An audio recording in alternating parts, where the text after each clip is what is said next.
Hello, everyone. Welcome to our second annual Global Parenting Summit, Empowered. I am Yaacov Goodman, the founder and director of Epic Families, and I will be your host for this program. Last year, we launched our first annual Global Parenting Summit, and Baruch Hashem, it was a tremendous success. This year, we prepared for you an even bigger and better program.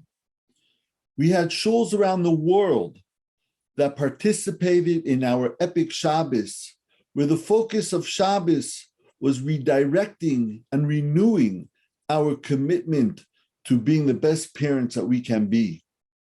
Besides this live stream, you can go to our website, myepicfamily.org/events, where you can choose from many, many different classes, especially for today, on a wide variety of topics. I would like to take this opportunity to thank Torah Anytime for partnering with us to help make this event truly global. May they have much continued hatzlocha in the Avodas HaKodesh. I have been asked, what is the purpose of this event and why now? And I will get to that. But first, I would like to introduce ourselves to those of you who are not familiar. And for those of you who are familiar, you might be asking, Rabbi Goodman, Epic Families? What happened to Yedidim? Well, yes, until recently, we have been known as Yedidim, but we have just rebranded ourselves to Epic Families because that describes who we are. Epic stands for empowering parents and inspiring children. And everything that we do falls into one of these categories. Whether it's through our unique professional mentoring program for children and teens, or through one of our many programs that are geared towards empowering parents, both in Israel and abroad, we are building epic families.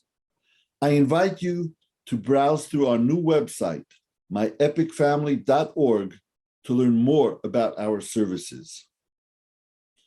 I would like to now introduce a Rebbe of mine, Harav Zev Leff Shlita, the Rav of Moshe Matityahu. Rabbi Leff is a popular educator and speaker here in Israel and abroad. I have heard from many people that even though they have not met Rabbi Leff in person, but they feel like a Talmud of his. For they listen to shiurim on Torah Anytime or many other forums that they may find his shiurim. We are honored at Epic Families to have a close connection with the Rav, who not only meets with our staff, but joins us on our Chinuch weekend retreats. Not only here in Eretz Yisrael, but he has joined our Chinuch Shabbosim in Florida, Los Angeles, Chicago, and New York. So Rabbi Leff, can you please share with us what is the zchus and responsibilities of being a parent? And what, if any, in our modern world of 2022, has the ways of parenting changed at all? Rabbi Leff. There's a medrash that says the following. It's brought down, I think, by the Reishis Chachma. When a person, after 120 years, is brought to his final judgment before the heavenly court, they bring his parents. And the heavenly court, when reviewing a person's life, makes the following decision. If what the child did that was improper was because he didn't get the proper upbringing and education, then they don't punish him, they punish the parents. On the other hand, on the other side, if they see that the parents brought up that child properly, then when the parents are brought to their heavenly judgment, and there's all different kinds of negative angels that come to say all the terrible things they did during their lifetime, the Rebbe says, tell me, did they bring up their children properly? And if they did, I don't want to hear anything else. Send them right away to Gan Eden. So there's a tremendous responsibility in educating children, that if you don't fulfill that obligation properly, it's a tremendous negative in the future. On the other hand, if you do fulfill it properly, then it exonerates you from anything when it comes to the world to come. And a parent can do everything right, and the child doesn't turn out the way that they would like them to turn out, because children are not computers that you can program. They are self-willed, free-willed human beings, and you can put everything good into them, and still they have a free choice to ignore it or to go against it or rebel against it. And that's not the parent's fault. Avram Avinu and Sarah were excellent parents, yet they had a Yishmael. And Yitzchak and Rivka were excellent parents, yet they had an Esav. So a parent can't always blame themselves if the child doesn't turn out the way we would like him to turn out. But the parent has to try their hardest to make sure that they give the child a proper education. Now, I'll tell you the truth, I am very happy that I raised my children in a different generation, because I don't know how I could possibly raise children. Not that I raised my children, my wife did, but I don't know how she could have done it in this generation. The Michtav Miliyahu says that every generation has a different Yetzer Hara, and the way to fight it is to fight it on its own grounds. Gives an example. In the time of the Rambam, the Yetzer Hara was Greek philosophy, and the Rambam fought it by writing Moreh Nevuchim, a book on Greek philosophy, showing where Aristotle agreed with the Torah, he was right, and where he disagreed with the Torah, he was wrong. Every generation has its Yetzer Hara, and you have to know how to deal with it. This generation, I think there are three prongs to what the test of this generation is. Children are brought up with this idolatry called democracy. Not that democracy and freedom is something necessarily negative, but the way it's presented today, democracy means you have a free choice in everything. You can choose if you want to be a human being or a dog or a man or a woman. There is nothing that is outside of a person's free choice. And coupled with that, there's a feeling that no one can tell me what to do. There's no respect for authority. Not authority from parents, not authority from leaders, from teachers, whatever. Everybody is free to do whatever they want to do. Put that together with the fact that all of the distractions and attractions of this physical world are so available. You can put them in your pocket into a little phone and have every taiva and every Yetzer Hara that ever existed. Used to be that you had to go somewhere to do something wrong, and you had to be embarrassed to be seen. Now there's no embarrassment, there's nothing. Everything can be done in the privacy of your own home and have the entire Olam Hazeh at your fingertips. Put those all together, very, very difficult. The only way to do it is to be able to have strength in numbers for people to get together and put their heads together in how to raise children in a group, and to have guidance from those people who have expertise in how to guide children, and parents how to guide children, how to guide the parents to be able to raise children properly. And therefore, an organization like Epic Parenting is very, very important in this generation, especially because in order to combat the Yetzer Hara of this generation, it's not enough for a parent to do it within their own home. Parents need guidance. We need the strength of numbers, of many families getting together and putting their heads together and how to raise each one their own children, but together as part of raising children in society. And for that, you need very, very fine organizations as Epic Parenting is. I give them a tremendous amount of credit for helping many, many families. And Amir Hashem, they should be able to continue and help raise the children of this generation to be real B'nai Torah and B'nos Torah. They should be the generation who are able to combat this tremendous test of the Yetzer Hara, and in that schus be Mekabel Pnei Mashiach Shekenu B'Meiru V'Yameinu. Thank you, Rabbi Leff.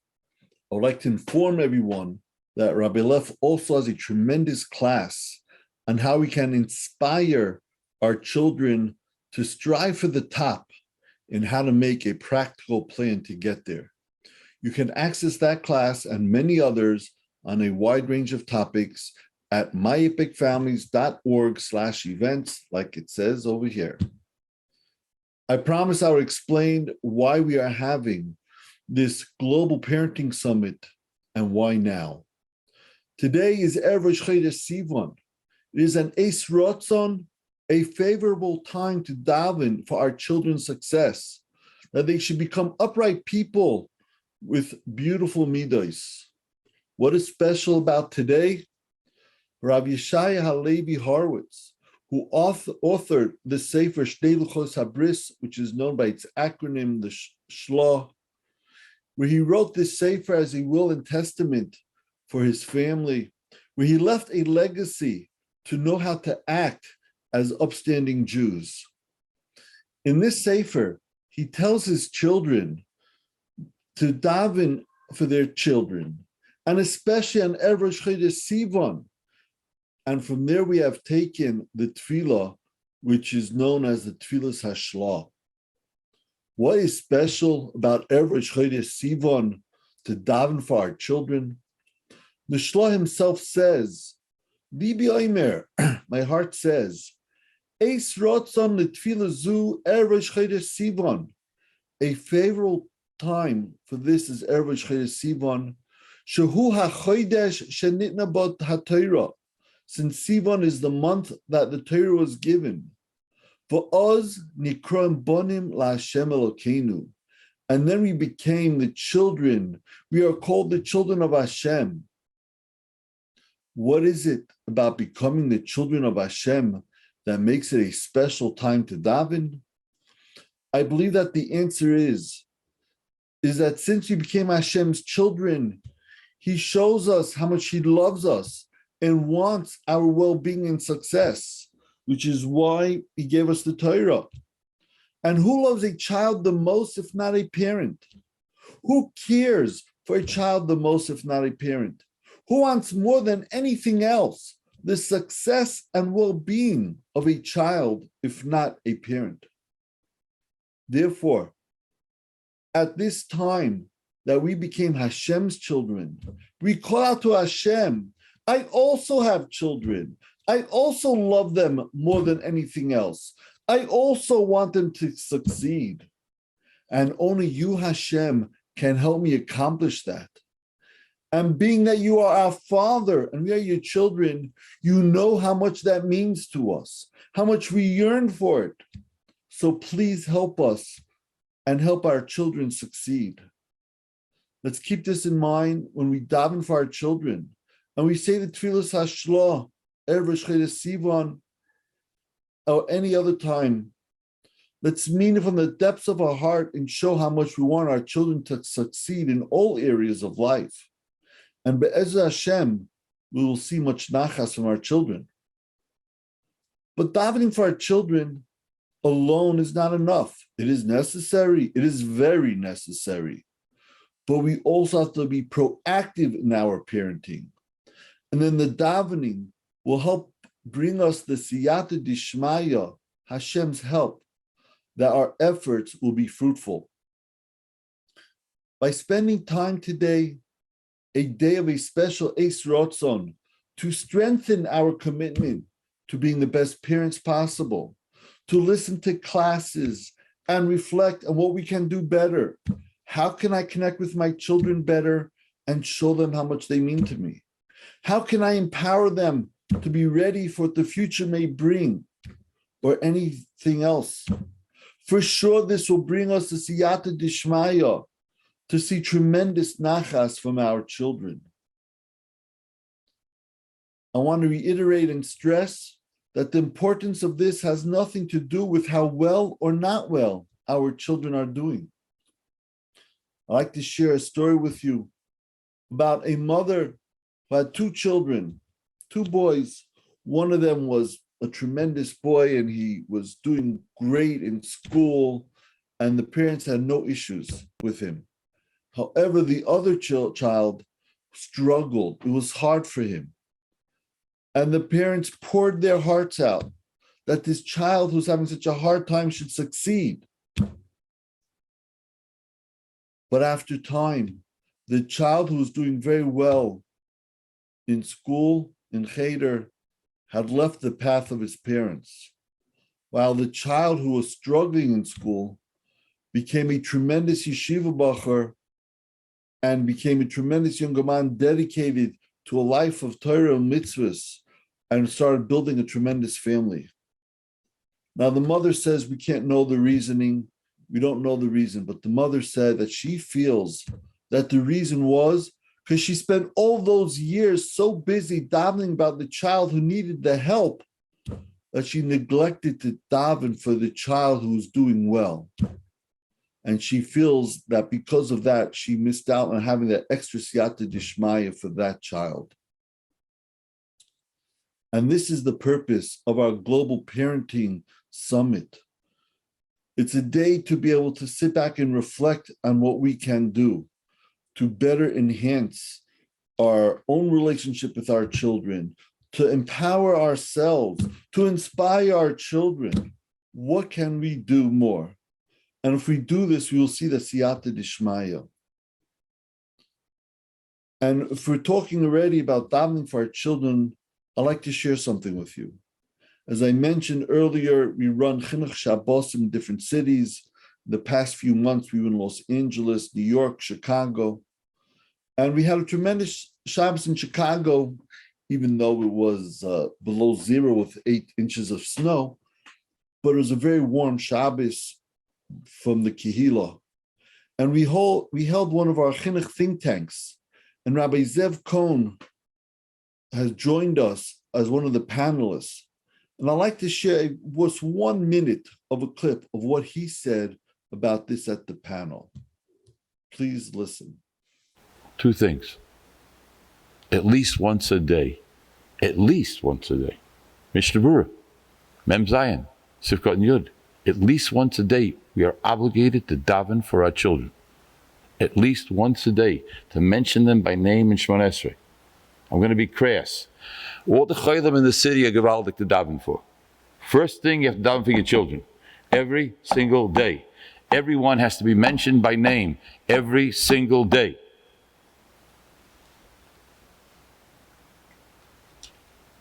When I asked the disciple, how do we use to have a son like Rav Chaim?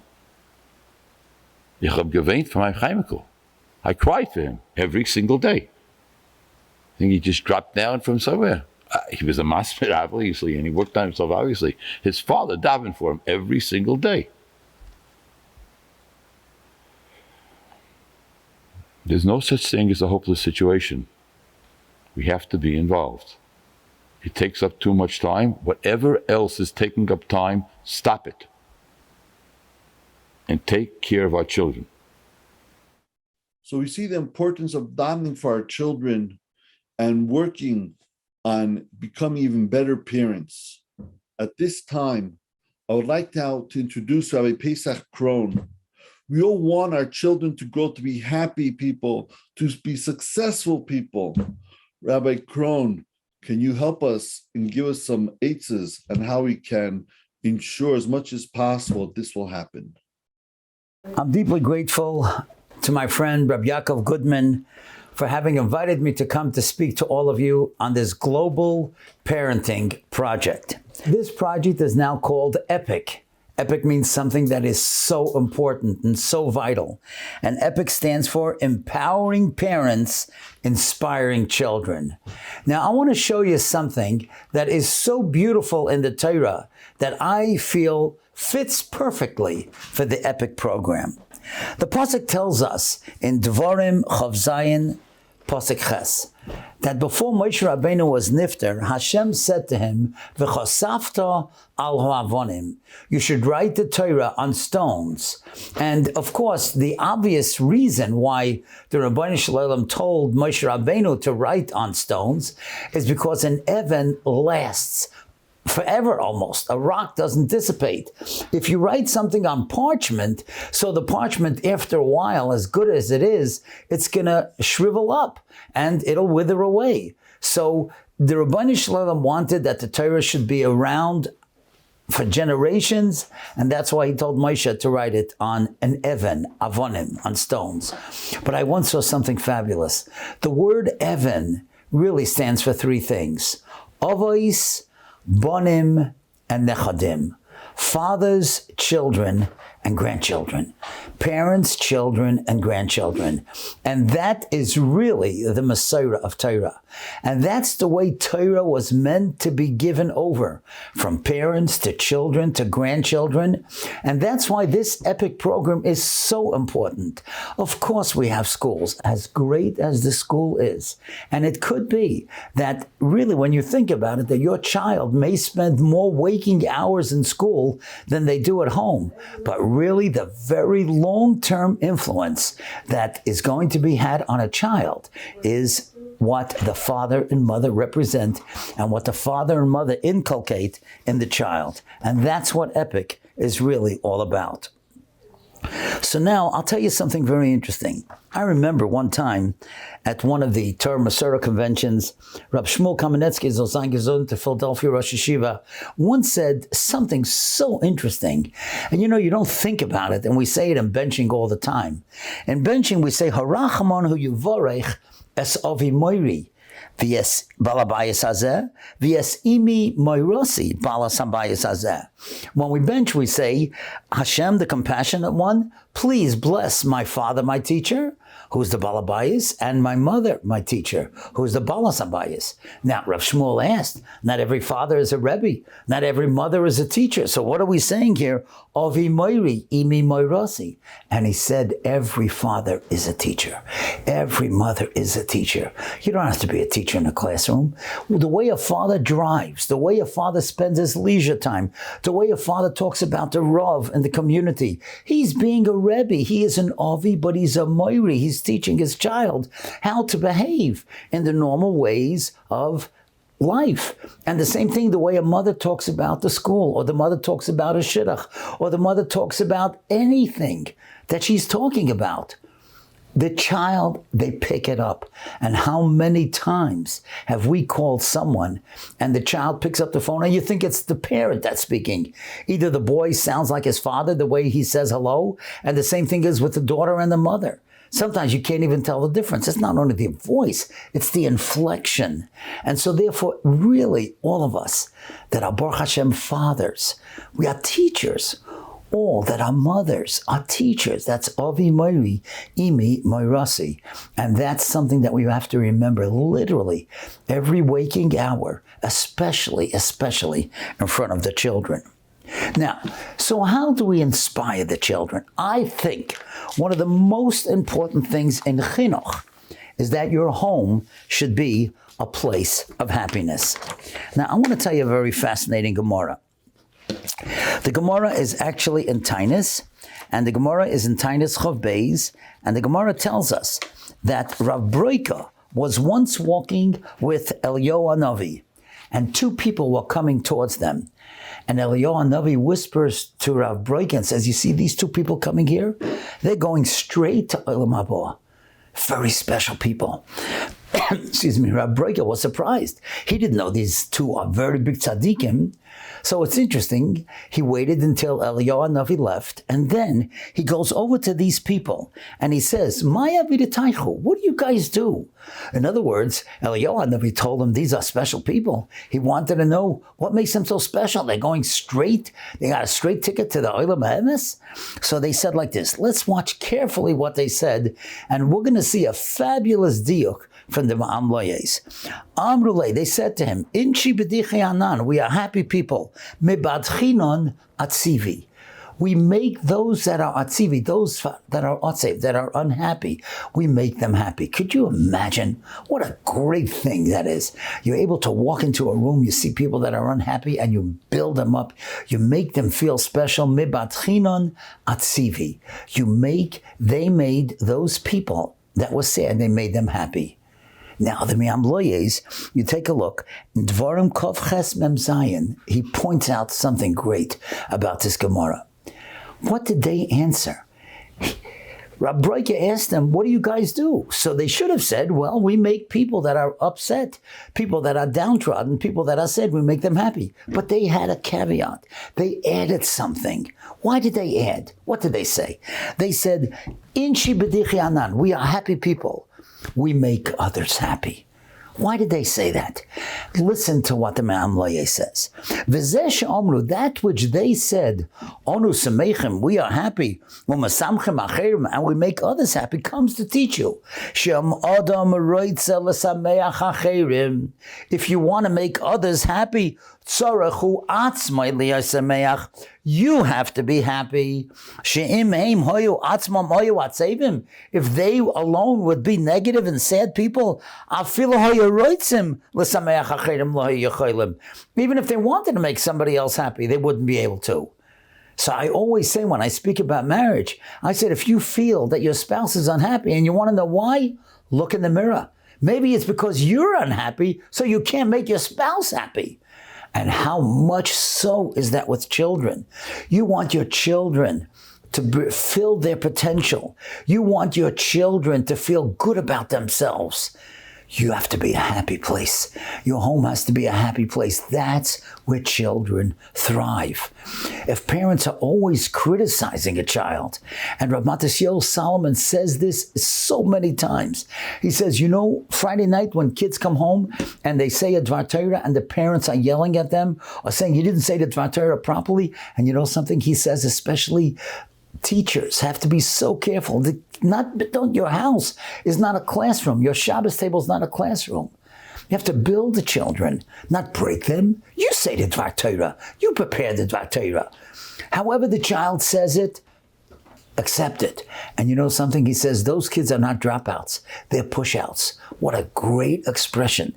They're not dropouts. They're pushouts. And that's what we want our children to be, happy and to produce. And when people are in a good mood and children are in a good mood, they're going to produce and they're going to be the best that they can be.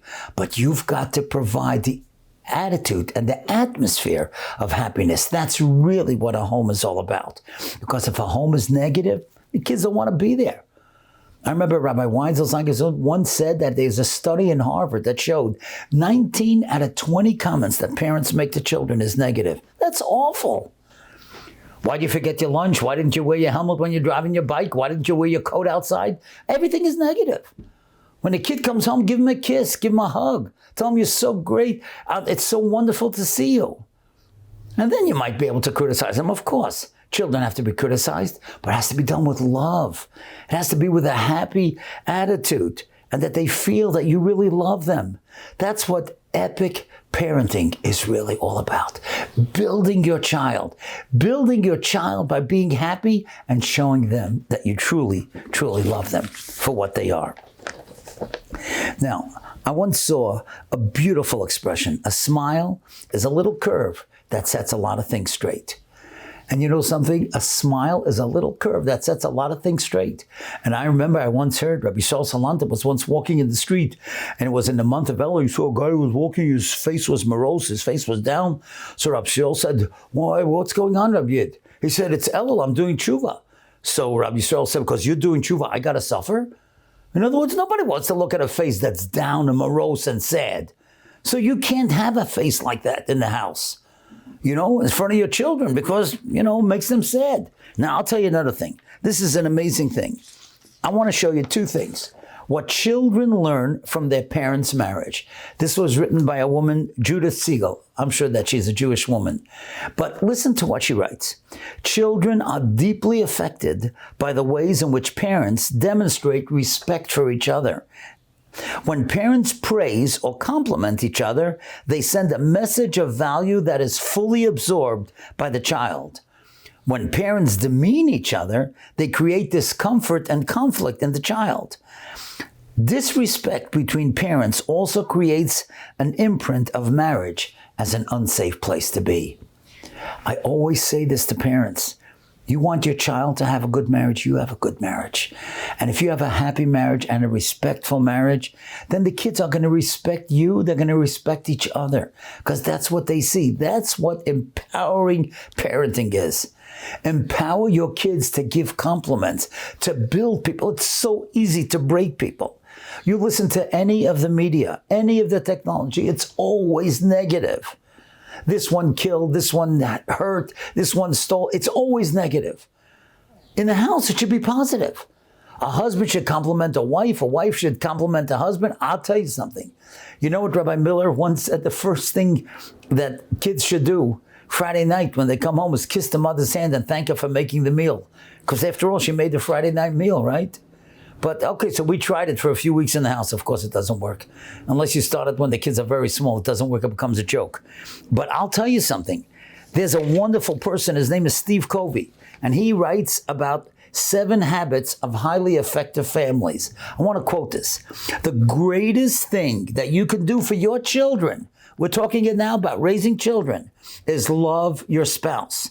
The strength of this bonding in the marriage creates a sense of security in the entire family. The quality of that relationship truly governs the quality of family life. Rabbi say, it's not only giving over facts and figures, it's the attitude and the simchas hachayim.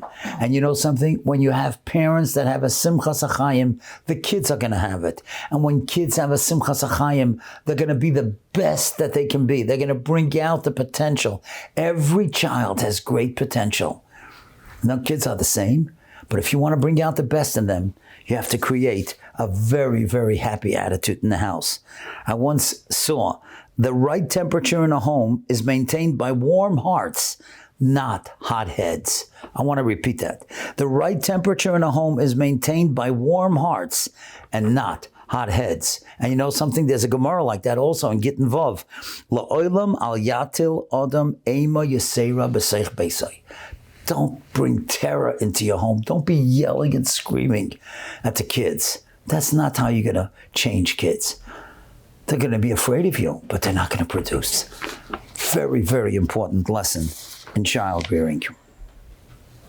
Now, I want to tell you something else. Very personal. A number of years ago, I went with some of my children, and we went to visit Mamish the Pikeach Hador, Rav Shlomo Wolbe. Rav Shlomo Wolbe was the Mashgiach, of course. Brilliant person, wrote the Svarim Alei Shur. And I went with him, and I asked him this question. I said, you know, many times I have the opportunity to speak to parents. What should I tell parents? What should they do as far as raising their children? On the spot, he said, tell all parents there are 2 things that they have to give their children: time and love. Now, my son, who was with me at the time, he was learning in a kollel in Eretz Yisrael, and I guess he was afraid how much time is he going to have to give his kids, right? He's busy learning. So he asked Rav Shlomo Wolbe, how much time do I have to give my child? And he gave him the classic answer right on the spot. He said, as much as they need. What an answer. What an answer. As much as they need. You got to be there for your children. And I want to tell you something that I did. And I did this with all my children. I have, Baruch Hashem, 5 children. And when they were much younger, every week I gave every child a half hour of undivided attention. No matter what you want to do, me and you, it's just me and you. When you see a child's talent, let him develop that talent.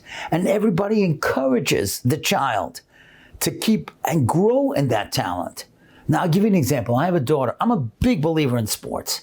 I believe that sports is a fabulous thing for kids, because the kids that are great, whether it's in basketball, baseball, football, soccer, wherever you live, if the kid is good in sports and you could play sports with them, well, that's the greatest. Because then if they're good in sports, they feel good about themselves, and then when they get older, they'll feel so great about themselves, they'll be able to accomplish the real important things in life, right? We know sports is important, but it's not the most important, obviously, right? But I have one daughter who could not care less about sports. Her name is Elisheva. She loved to cook and to bake. So we started not calling her Elisheva. My wife and I, we called her Elishefa, Shefa, like she was a chef. And she was always in the kitchen. And she would bake, and she was cook, and she was fabulous. And you know what I did? I bought her an expensive magazine, a subscription to an expensive magazine called Chocolatier. You probably never heard of it. And they had the most delicious and the wildest chocolate recipes. Okay, so I love chocolate, fine.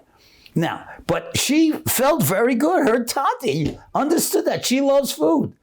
Now today she's married, she's a grandmother, and I'm still sending her the food section of newspapers.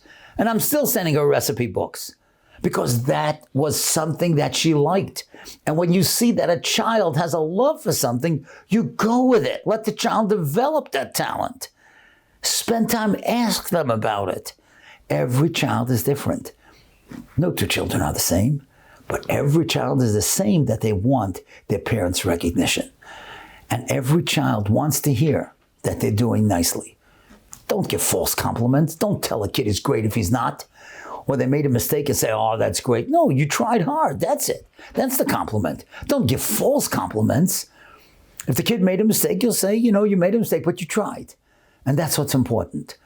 Don't give false compliments. Don't build up a false self-esteem. Then they'll think everything that they do is good. No, you can't do that. You have to learn how to criticize. And I once heard something from a big executive.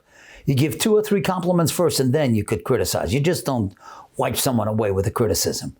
You give them compliments, and then you could say,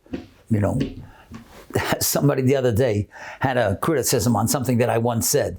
And I loved, we sat down at a table after I spoke someplace, and they said, you and I are very good friends, and I appreciate so much that you do. But I do have a certain complaint. I want to voice it if that's okay.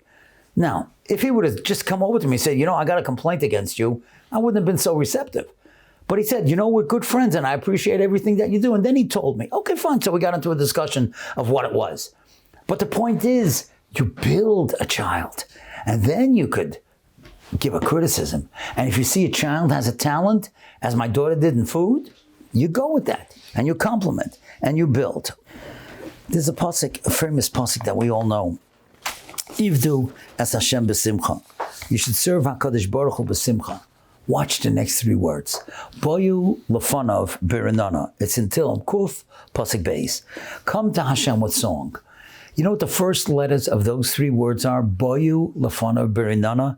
Beis lamed beis. Believe. Ivdu as Hashem b'simcha. Serve Hashem b'simcha. Believe. Do it with your whole heart.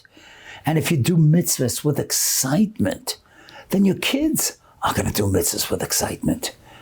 So let's review everything that we said, and we'll end with a great story. So let's remember, we're here for Epic, empowering parents, inspiring children. Let's remember that the Torah was written on Avonim, Even, Avos, Bonim, Nechadim. That's really the Messiah of Torah. Parents giving it over to children and grandchildren. Rabbi Shmuel Kamenetsky told us, every father is a teacher. Every mother is a teacher. The way you act, the way you drive, the way you speak. Let's remember Rabbi. What did he say? What did those people say? He said, we're happy. We make other people happy. One of the most important things you can do for your children is have a happy home and a good marriage. And if you're happy, you can make others happy. If you're not happy, the kids are not going to be happy. You have to build them, don't break them.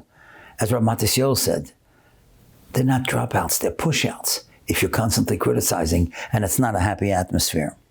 Let's remember the temperature in a home is built by warm hearts, not hot heads.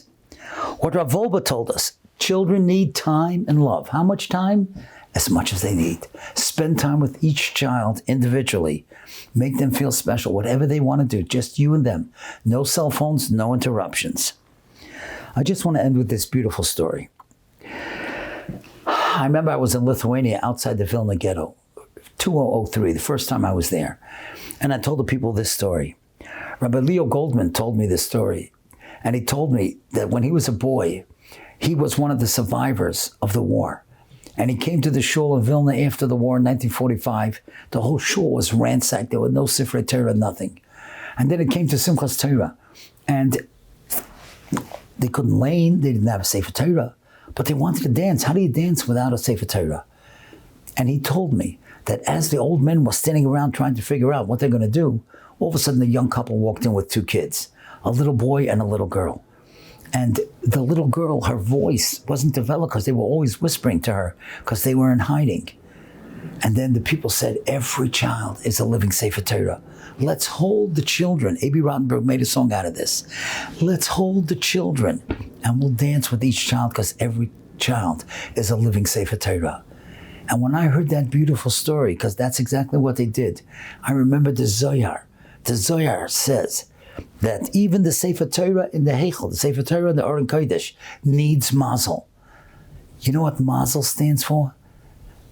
Why does the Sefer Torah need mazel? Because you have a big Aron Kodesh and there's 20 different Sefer Torah. You use only one every Shabbos, another one Rosh Chodesh or Yontif, but 17 out of 20 don't even get used. It has no mazel. But if every child is a living Sefer Torah, you know what Rabbi Yoman Kamenetsky once told me? Mazel stands for Mokaim, Zman, and Loshen. Mokaim, be there for the children. Zman, spend quality time with them. Loshen, you should be blessed to say the right things for the children. That's the mazel that you need with children. Every Sefer Torah needs mazel, right? Our living Sefer Torah, our children also need mazel. Let's be there for them, Mokaim, Zman, let's spend quality time, and Loshen, let's be Zoicha, Miss Hashem, to say the right things. And in that way, we'll be able, hopefully, to be so successful. Be'ezus Hashem, we all need Siyata Dishmaya, and that this epic program will go all over the world. Global parenting will learn and see that if we do these things, Be'ezus Hashem, we'll have the greatest kids in the world who fulfill their potential. Thank you for inviting me, Rabbi Goodman, and thank you all for listening. Thank you, Rabbi Krohn, for those important lessons. Thank you to everyone who has joined us today. It has been a schus and a pleasure for me to facilitate this global parenting summit where we will become empowered. I would like to remind everyone one last time to go to our website right here, myepicfamily.org/events, to be able to access many, many more classes. Share this link with your family and friends and send out to anybody who would be interested in partaking of all these different classes that we have prepared. Be'ezah Hashem, by showing our commitment to being the best parents possible, we will be zeiche to much nachas from our children. Kol tuv.